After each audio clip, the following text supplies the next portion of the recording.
তাহলে শোনো, প্রথম নিয়ম, বন্ধুত্বের মূল ভিত্তি হলো বিশ্বাস।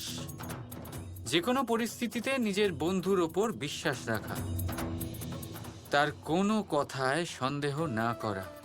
মানলাম, আমি সব সময় তোমায় বিশ্বাস করব। দ্বিতীয়, সঙ্গ।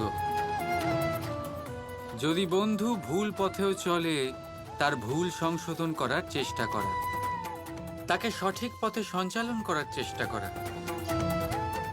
বন্ধুত্বে যে কোনো কারণে বন্ধুর থেকে মুখ ফেরাতে নেই রাধা। মানলাম কৃষ্ণ, সব পরিস্থিতিতে তোমার সাথে থাকবো। তৃতীয়, বন্ধু যখনই ডাকবে, যখনই তার দরকার